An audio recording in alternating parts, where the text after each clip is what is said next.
সংগ্রামী সহযোদ্ধা বন্ধুগণ, এ পর্যায়ে বক্তব্য নিয়ে আসছেন সংখ্যালঘু সম্প্রদায়ের বিশিষ্ট ব্যক্তি জনাব শ্রী দুলাল দাস। বক্তব্য নিয়ে আসছেন জনাব শ্রী দুলাল দাস।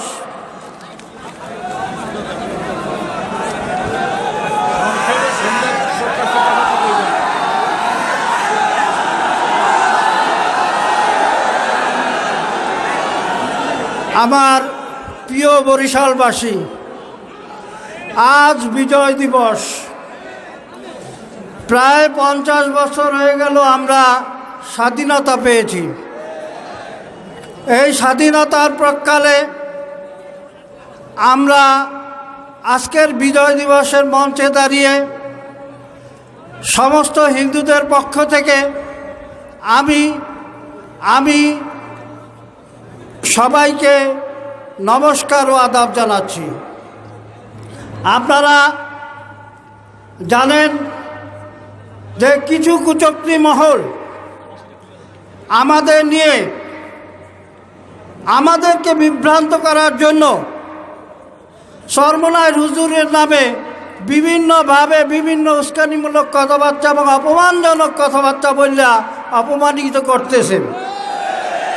যেমন ধরেন, বলছে চরমোনাই হুজুর 1971 সালে হিন্দুরা যারা আইছিল হেরা গনিমতের মাল বললে তাদেরকে মাইয়া লোকদের এইসব নাকি বলছে। এটা চরমোনাইয়ের কোনো হিন্দু বলবে না। চরমোনাই হিন্দুরা ঠিক মতো জানে কোথায় আমাদের আবাসস্থল, এখনো জানে। এখনো 10টা ইউনিয়নের চেয়ে চরমোনাইতে এখনো বেশি হিন্দু আছে। তারা খুব ভালোভাবে জানেন। আমি 71-এর কথা বাদ দিলাম, সে সময় আমি অনেক ছোট ছিলাম, কিন্তু 2001-এর কথা মনে আছে। 2001-এর কথা মনে আছে। এই 2001-এ চরমোনাই সমস্ত হিন্দুরা এসে এই চরমোনাই মাদ্রাসায় এসে আশ্রয় নিয়েছে।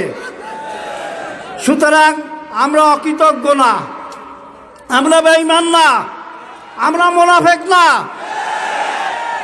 আমরা হুজুরের দল করব, তাতে যেখানে যে অবস্থায় গিয়ে থাকতে হয় সেভাবে থাকবো।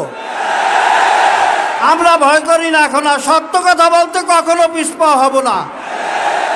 কিছু স্বার্থান্বেষী মহল চরমোনাই হুজুরের নামে বিভিন্ন কলা কৌশল করিয়া এই মুফতি সাহেবের নামে, মুফতি সাহেব আমাদেরকে যতটুকু আশ্রয় পৌঁছে বন্ধুত্ব সুলভভাবে নিয়ে আমাদেরকে বেড়া দিয়ে রাখে। আর ওনাদের আমরা আশ্রয় প্রশ্রয় সব বিভিন্ন সহযোগিতায় হিন্দুরা তাদের সমস্ত ধর্মীয় কার্যক্রম চালায়। আর তাদের নামে একটা মিথ্যা অপবাদ দিয়া, মিথ্যা অপবাদকে আমাদেরকে পক্ষে টানতে চাও। এটা আসলে ভুল, এটা আপনাদের ভুল ধারণা। আমি প্রায় 20 বছর যাবত এই আন্দোলনের সঙ্গে সম্পৃক্ত আছি। আপনারা যারা জানেন তারা দেখছেন যে আমি গত এই বিজয় দিবসে এই মঞ্চে আমি ছোটোখাটো একটু বক্তব্য রাখছিলাম, আপনাদের মনে আছে।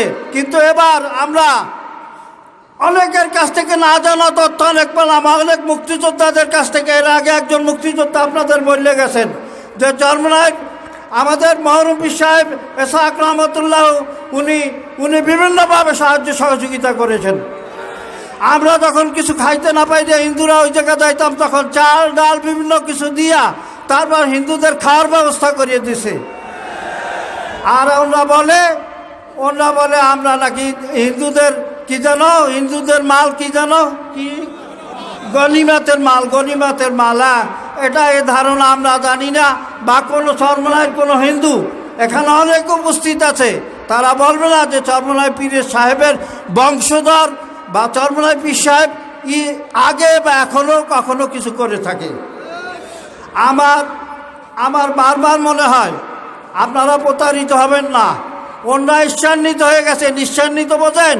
হিংসা যারে কয়। চরমোনাই জাগরণ দেখা, চরমোনাই লক্ষ লক্ষ মানুষ আজকে চরমোনাইয়ের দিকে অনুসারী হয়েছে। বিভিন্ন জায়গায় বিভিন্ন হিন্দুরাও বুঝাইছে, হিন্দুরাও দেখছে যে না, তো এই তো সুন্দর শাসন ব্যবস্থা, সঠিক শাসন ব্যবস্থার প্রবর্তন করলো চরমোনাই হুজুর। সুতরাং আপনারা নির্ভয়, আমরা অকুতভাবে আমরা চরমোনাই বিশেষ করে যারা হিন্দুরা আছি তাদের কাছে তারা এবং বরিশালবাসী সবাই জানে, বরিশালের যারা এই শহরে আছে সমস্ত হিন্দুরা জানে যে চরমোনাই পীর সাহেব এখন কী ধরনের লোক মানুষ। তারা আপনারা দোয়া করবেন, আশীর্বাদ করবেন আমরা যেন চরমোনাইতে সবাই কাঁধে কাঁধ মিলে একসাথে চরমোনাইয়ের উন্নয়ন করতে পারি, বরিশালের উন্নয়ন করতে পারি, বাংলাদেশের উন্নয়ন করতে। এই বিজয় দিবসে এই প্রত্যাশা রেখে আমি আমার বক্তব্য শেষ করছি।